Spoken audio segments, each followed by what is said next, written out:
वहाँ पर उनका जन्म हुआ। कहते हैं कि पहले कभी कभी बहुत बार है ना राजस्थान में अकाल पड़ता था, बारिश नहीं होती थी। तो एक समय था जब वहाँ पर बारिश नहीं थी और ये जो लोग थे जाट, ये पशुपालन करने वाले थे। इनके पास बहुत सारे ऊँटे हुआ करते थे, बहुत सारे भेड़ हुआ करते थे, उनका पालन करते और बहुत उनकी खेती बाड़ी हुआ करती थी।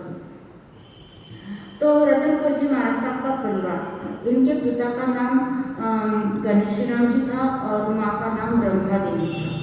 तो जब वहाँ के लोगों ने देखा कि यहाँ पर बहुत सारी बारिश होने वाली है, अकाल है, पशुओं को खाने को नहीं मिलता, हम तो इधर उधर कैसे भी करके तो हमारा भी पेट नहीं भरता, तो इनका पेट कैसे भरे।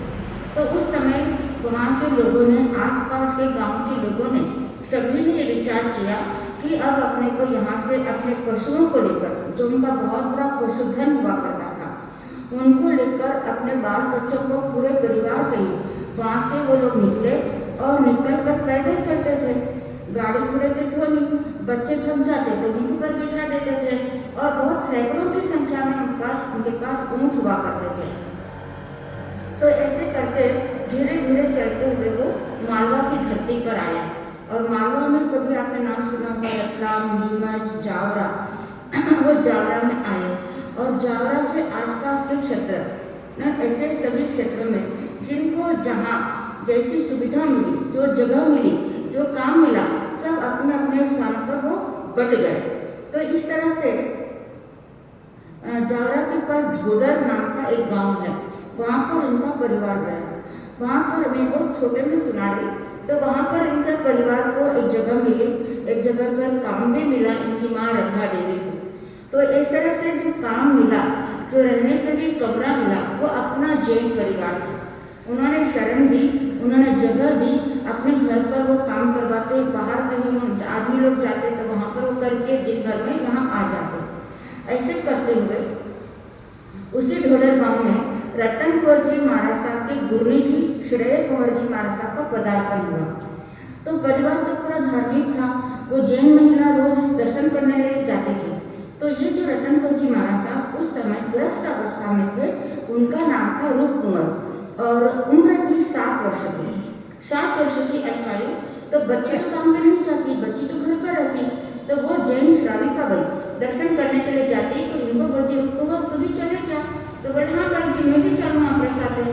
तो वो रूप कुंवर को भी ले जाते, रोज आते जाते, उनको देखते, उनके दर्शन करते हुए इस बच्ची के लक्षण, उसके शारीरिक लक्षण, उसका व्यवहार, सब कुछ देखकर श्रेय कौर जी महाराज साहब इतने उस बच्ची से प्रभावित हुए, है ना, उल्टा बता रहे, ग्रस्त साधु संतों से प्रभावित हुए, वो तो कोई बड़ी बात नहीं, लेकिन श्रेय कौर जी महाराज साहब ने देखा ये लड़की बड़ी होनहार है, इसका भव्य ललाट बता रहा है कि आगे जाकर ये कुछ जिन शासन की प्रभावना कर सकती है। तो जैन भाई से पूछा, बातचीत की, तो बोला बाबूजी ये लोग तो बाहर मालूड़ा है, ये तो जाट है, अब इनके बारे में मैं क्या बता सकती हूँ।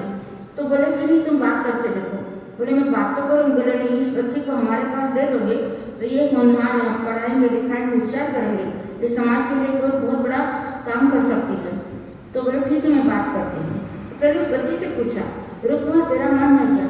बोले हाँ मैं तो रह सकती हूँ, मैं तो रोज आती हूँ, रोज उनके दर्शन करती हूँ, मुझे मेरे मन को बहुत अच्छे लगते हैं। इस प्रकार से फिर उसकी माँ से बात करी, माँ ने कहा बच्ची की इच्छा तो मैं मना नहीं करती हूँ। ऐसे करके बच्ची को वहाँ पर रखा, बच्ची को पढ़ाया लिखाया होशियार किया और 9 साल की उम्र में, कितने साल की? 9 साल। अपने जैन परिवार से कोई दीक्षा ले तो भी अपने को सोचना पड़ता है ना, 20-25 साल की हो जाए तो भी अपने को देखना पड़ता है कि परिपक्वता आई कि नहीं आई। उस बच्चे ने कभी स्कूल के दर्शन नहीं किए, उस बच्चे ने कभी साधु संतों के दर्शन नहीं किए, पहली बार दर्शन किया और वो उनके पास ऐसे रम गई, इतना ज्ञान सीखा कि 9 वर्ष की उम्र में विक्रम संवत 1957 अल्पकाल में उन्होंने दीक्षा ली। तो दीक्षा ली, श्रेय कौर जी महाराज साहब इनके गुरनी जी थे और श्रेय कुंवर जी के गुरनी जी थे भूमाना जी महाराज साहब। तो उनके पास योग ऐसा कि श्रेय कौर जी महाराज साहब मात्र 6 महीना ही जीवित रहे। इनका नाम रतन कुंवर जी रखा गया, सिर्फ 6 महीने दीक्षा के बाद जीवित रहे, उसके बाद उनका देहागमन हो गया, तो रतनपुर जी महाराज साहब को गुमाना जी महाराज साहब ने पढ़ाया, लिखाया, ज्ञान ध्यान सिखाया, होशियार किया। और पहला चतुर्मास जब हुआ, दूसरा तीसरा 11 वर्ष की आयु में 4 महीने उन्होंने प्रवचन देना शुरू कर दिया। इस तरह से करते हुए वो जैसे जैसे उनकी संयम पर्याय आगे बढ़ती गई, उनका शिष्या परिवार बढ़ता गया। जब ये 28 वर्ष की उम्र में 18 वर्ष की उम्र में आए और जो प्रथम चेली इनकी बनी वो 28 वर्ष की। इस तरह से वो भी काफी क्षेत्र में उन्होंने विचरण किया, जबरदस्त संयम का पालन किया, जबरदस्त उनकी क्रिया थी। इतनी जबरदस्त क्रिया थी कि बड़े बड़े साधु संत भी उनके नाम से डर जाते थे। अरे रतन कुंवर जी, उनके बाबा वो तो बहुत कड़क है, तो क्या उनका रूप था? ऐसे भी है ना, क्षत्रिय लोग होते हैं और जाट लोग होते हैं, कुदरत से उनको मिला हुआ रूप जबरदस्त होता है। वो बहुत सुंदर थे, बहुत लंबे हाइटेड थे, कद काठी उनकी बड़ी प्रभावित थी, बहुत प्रभावित करने वाला उनका शरीर था, व्यक्तित्व था। तो इस तरह से जब वो जैसे जैसे उनकी संयम पर्याय बढ़ती गई, काफी उन्होंने ज्ञान ध्यान किया। क्या हिंदी, उर्दू, संस्कृत, प्राकृत, फारसी, अमरकोश, लघु सिद्धांत कौमुदी, पुराण, महाभारत, पारिभाषिक, काफी चीजों का बहुत गहराई से तलस्पर्शी उन्होंने अध्ययन किया। कहते हैं इनकी दीक्षा और गुरुदेव का जन्म 13 साल का फासला था। गुरुदेव 13 साल छोटे थे जब रतनपुर जी महाराज साहब की दीक्षा हुई, तब गुरुदेव का जन्म हुआ। बाद में गुरुदेव ने भी दीक्षा अंगीकार की। दीक्षा लेने के बाद काफी विचरण हुआ। जब गुरुदेव को प्रथम आचार्य पद मिला, बाकी इतिहास तो आप लोग जानते हो, बहुत बार आपने सुना कि गुरुदेव को कैसे कैसे कौन कौन से पद मिले और कैसे कैसी परिस्थितियों में गुरुदेव ने अपने एक एक पद का त्याग किया।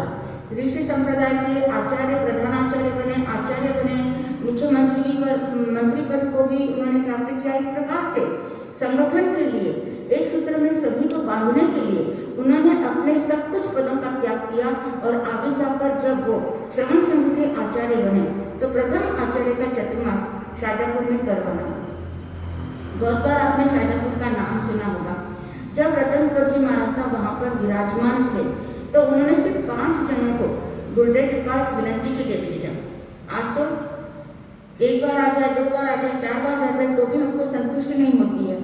हम लोग सोचते हैं कि संघ लेकर के आए, सभी लोग आओ, बार बार विनंती करो, उसमें हम अपनी शान मानते हैं। लेकिन गुरुदेव को देखिए, आप कितनी महान आत्मा थी। सिर्फ शाजापुर के 5 जने वहाँ पर पधारे और रतनपुर जी महाराज साहब का पत्र दिया कि आपको वहाँ पर चतुर्मास के लिए पधारना है और मुझे भी दर्शनों का मौका मिलेगा। एक ही बार की विनंती में इतने से कम लोगों में एक बार के समाचार में गुरुदेव ने शाजापुर चतुर्मास के लिए स्वीकृति प्रदान की और वहाँ पर उनके सानिध्य में सभी साधु मंडल का चतुर्मास हुआ।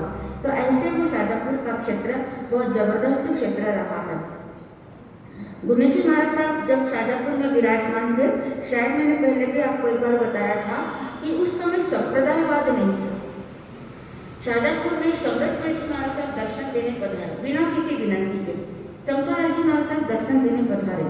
हस्तिमल जी महाराज साहब, नानालाल जी महाराज साहब, गुजराती संत गिरीश मुनि जी महाराज साहब आदि बड़े बड़े संत शाजापुर पधारे कि वहाँ पर रतनपुर जी महाराज साहब विराजमान है, वहाँ हमें दर्शन देने के लिए जाना चाहिए। तो इस प्रकार से उन सभी लोगों ने वहाँ पर आकर के दर्शन देते थे। और कई ऐसे भी थे जो उनके नाम से डरते, तो शाजापुर से 4 किलोमीटर की दूरी से बाहर वो निकल जाते थे, इतने वो प्रभावशाली। इनके जो दादी गुरु जी थे, गुमाना जी महाराज साहब, इतने क्रिया में कड़क थे कि वो गोजरी में भी है ना पापड़ भी लेकर आते, तो बेराने वाला यदि पहले से पीस करा हुआ हो तो वो पापड़ी में लेते और आने के बाद उसकी आवाज भी नहीं होना, उसमें तुरंत पानी, दाल होती तो दाल डाल देते और उबल जाते तो उस पापड़ का उपयोग करते। इतने विवेकवान, इतने सूझबूझ के वो चारित्र आत्माएं थी। अब तो ऐसा नहीं रहा, लेकिन उस समय वो थे। और हमारी जो दादी गुरु जी रतनपुर जी महाराज साहब, इतना चद्दर से हाथ ढका हुआ रहता, सिर्फ इतना सा हाथ और इतना सा मुंह दिखता और बहुत खद्दरदारी कपड़े पहनते थे, बहुत मोटे रस्म थे। बहुत घेरदार कपड़े पहनते। जब गुरुदेव तो महान थे। जब सम्मेलन हुआ, बड़ा सम्मेलन हुआ, अजमेर का सम्मेलन भी हुआ, चादरी सम्मेलन हुआ, ऐसा इतिहास आप लोग जानते हो। जब सम्मेलन में कई संप्रदाय इकट्ठी हुई, बड़ी बड़ी संप्रदाय इकट्ठी हुई, तब 9 संप्रदाय जब मिली, 22 संप्रदाय मिली इकट्ठी हुई, उसमें 9 संप्रदाय मिलकर के अपना शरण संघ बना। तब साधुओं को अंदर एंट्री नहीं मिलती थी।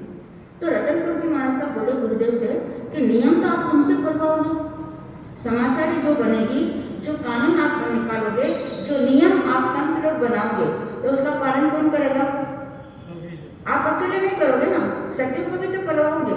जब हम नियम पालन करेंगे, आपने जो समाचारी बनाओ उस समाचारी का भी हम पालन करेंगे, तो हमको अंदर क्यों नहीं लेते? आपकी क्या मीटिंग होती है, क्या चर्चाएं होती है, कौन सी ज्ञान की बातें होती है, हमें क्या पता चलेगा? हमको भी अंदर लेने दो।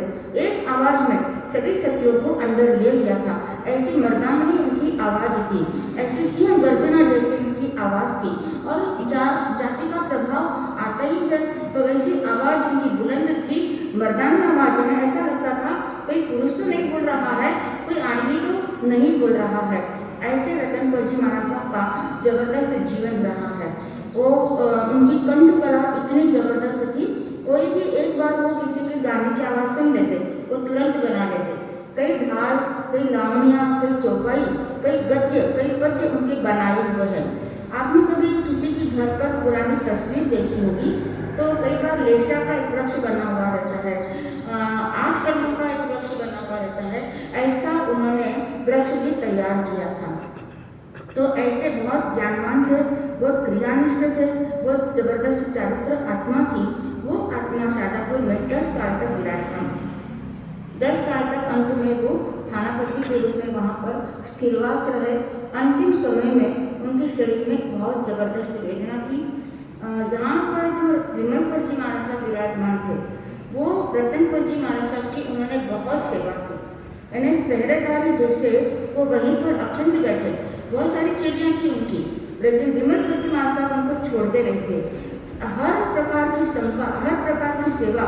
यदि उनको कफ की ताकत थी, कफ आता तो तुरंत पात्र लाने में किसी को देर होती तो वो हाथ जोड़ लेते, हाथ में कफ ले लेते। इतनी उन्होंने तन मन से विमलपुर जी महाराज साहब ने उनकी सेवा की। तो इस तरह से जब अंतिम समय में आता है तो उनको शरीर में इतनी वेदना, इतनी जबरदस्त तीव्र वेदना, ऐसा लगता था उनको कि जैसे 100 बिच्छू एक साथ डंक लगा रहे हैं। और वो बोलते आओ रे आओ, आओ मैं थान कर्ज चुकाई दूँ, आओ जो भी मेरा लेन देन है, हिसाब किताब है, वो सब पूरा चुकता कर दूंगी। इस प्रकार से वो मतलब कर्मों को, उस वेदना को उन्होंने सहन किया। रोज प्रतिदिन 2 घंटे धूप की आतापना देते, एक ही आसन बिछाते और धूप में 2 घंटा बैठते। और नफरत होती, ब्लड निकलता था, लेकिन उन्होंने कभी परवाह नहीं की। अम्बिल करते तो 20 अम्बिल, 30 अम्बिल, 40 अम्बिल, 50 अम्बिल लगातार अम्बिल साधना करते। लेकिन वो थोड़ी सी मूंग की दाल लेकर आते, कच्ची दाल, उसको भिगो देते और उसी का वो अम्बिल कर लेते थे। इस प्रकार से उन्होंने अपने जीवन में कठिन तपश्चर्या भी की, बहुत कठोर संयम साधना का पालन किया। तो ऐसे रतनपुर जी महाराज साहब अंत में जब शाजापुर में देवलोक हुए, एक छोटी सी समाधि आज भी वहाँ पर सेठ हिम्मत मंजी साहब नारदिया के बगीचे में बनी हुई है। कहते हैं जब उनको अंत्येष्टि हुई, दूसरे दिन वो साड़ी सोने के लिए जाते ना, जब अंतिम संस्कार करने के बाद, तो शाजापुर के लोग गए। सेठ हिम्मत मंजी बताते कि बगीचे में जब मेरी खेती पर गया, सभी समूह के लोग थे, समाज के सभी लोग थे। मैंने जाकर के जब वो सब राख इकट्ठी की तो सिर्फ मुपत्ती ऐसी थी जो बिना जली हुई, मुपत्ती नहीं जली। तो ऐसा उनका संयमी जीवन रहा। 70 वर्ष तक उन्होंने संयम का पालन किया। 9 वर्ष के अधिकारी में दीक्षा लेकर 70 वर्ष दीक्षा का पालन किया। ऐसे आज दादी दुनी जी पूज्य श्री रतनपुर जी महाराज साहब का 56वां पुण्य स्मृति दिवस, हम उनसे यही प्रार्थना करते हैं आपका शिष्य समुदाय बहुत आगे बढ़े, गुरुदेव और आपके नाम को रोशन करें। इसी मंगल भावना के साथ में अपनी बात को विराम दें। आज महाराज साहब ने एक सूचना लेने के लिए बोला कि अभी 9 बजे से 10 बजे तक जो कौन सा गाँव 10वीं 12वीं कब? नहीं, बारामती से हेमंत